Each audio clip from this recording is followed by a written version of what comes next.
The first thing you need to do if you want to come here or anywhere else to research your family tree, old saying in genealogy, best place to start your family tree is in your family.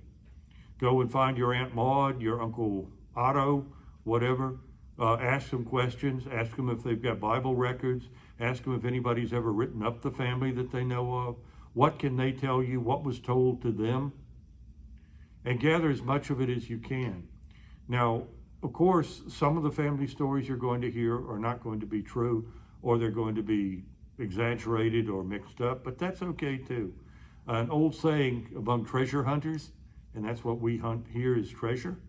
Among the things on the treasure hunters, old saying is that behind every legend, there is some truth back there somewhere. And sometimes the truth can be much more fascinating than that.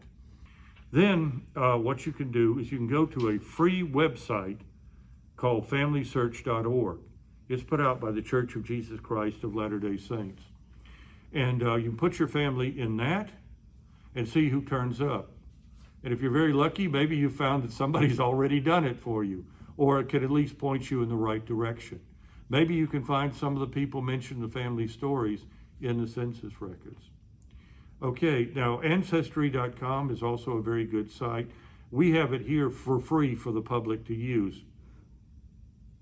So when you've gathered as much information as you can, and I like particularly names, I like relationships, and I like dates of death and birth if you've got them, then come here. We can help you usually from the most recently we can help you is the 1940s. The reason is the last federal census that's open to the general public is 1940.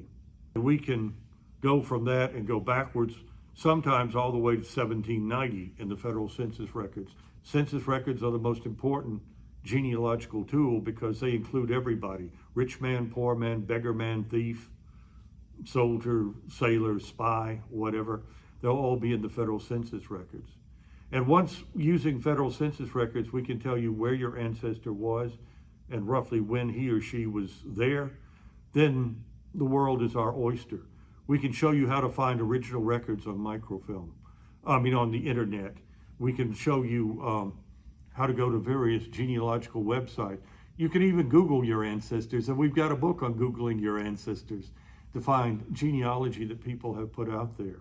There's nothing like that feeling, whether it's your family or it's not, when you put something together and you say, this was lost history. This is forgotten history. So the best part of it is that you're passing it on to someone else. And who knows, maybe some of the people you're passing the information on to will pick up where you left off. Every time I turn around, there's new wonderful toys, technological toys, and we can show you how to use them in our genealogy program at Wallace that just open up whole new doors and worlds to us. And who knows, maybe that 40 years of research that your Aunt Maud did on the family, maybe we can add something to it.